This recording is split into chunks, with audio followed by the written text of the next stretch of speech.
नमस्कार मित्रांनो, स्वागत आहे तुमचं आताच्या ब्रेकिंग न्यूजमध्ये. मित्रांनो, यंदा हवामानातील बदल लक्षात घेता अल निनो आणि ला निना या दोन्ही परिस्थितींचा परिणाम होण्याच्या शक्यतेमुळे पाटबंधारे विभागानं आगामी कालावधीतील पाणी साठ्याचं काटेकोरपणे नियोजन करण्याचे आदेश दिलेले आहेत. 31 ऑगस्ट 2026 पर्यंत धरणांमधील उपलब्ध पाण्याचा योग्य वापर करून सिंचनाचं नियोजन करण्याचेही आदेश देण्यात आलेले आहेत. यंदा हवामानातील बदल लक्षात घेता अल निनो आणि ला निना या दोन्ही परिस्थितींचा परिणाम होण्याची शक्यता व्यक्त करण्यात आली आहे. त्यामुळे पावसाचं प्रमाण हे 30 ते 40% कमी राहण्याची शक्यता व्यक्त केली जाते. त्यामुळे जिल्ह्यातील धरणांमधील उपलब्ध पाण्याचा काटकसरीनं वापर करावा असंही या पत्रात म्हटलेलं आहे.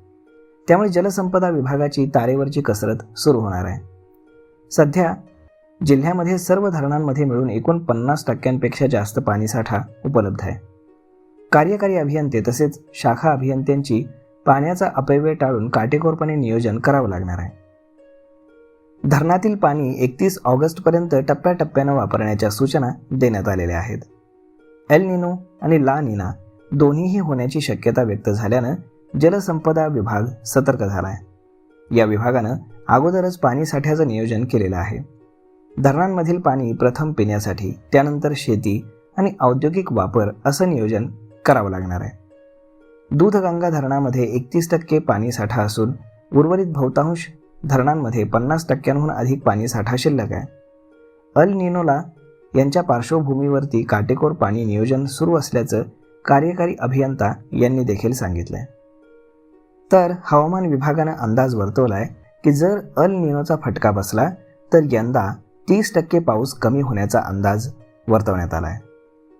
तर मग मित्रांनो, शेतकऱ्यांसाठी ही खरंच एक धक्कादायक बातमी म्हणावी लागेल.